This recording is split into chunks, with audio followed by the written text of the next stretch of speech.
Gasabo rero iriya ndirimbo hari umubonye mu karago avuga ati winca intege, ndagusabye winca intege ngo ntacyo nkeramiye.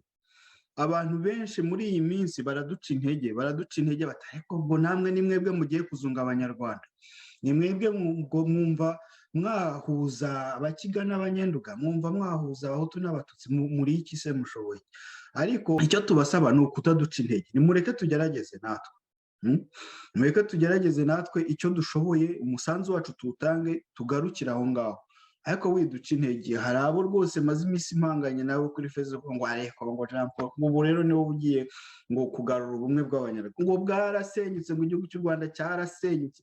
Mbese hari abantu bakuye amaso, bacitse n'intege, byarangiye bumva ko u Rwanda rudashobora kongera kuba u Rwanda. Ariko ndabwiza ukuri ko u Rwanda ruzaba u Rwanda.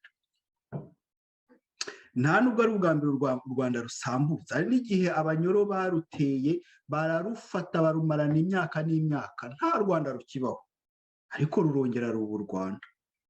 Abanyarwanda bisekuru byanyu murabizi, se ni muri abanyarwanda, ku Rwanda ntiruriho. FPR ntabwo ishobora kuzasambura u Rwanda ku buryo tutazagiza igihe cyo kongera kurwubaka, tuzarwubaka. N'abana bacu baratubaza bati ariko iwacu ni he? Kabatungira agatoki kuri kamera tuti dore hariya ni hiwaye, kuri kamera kuko ntabwo bashobora kujyayo.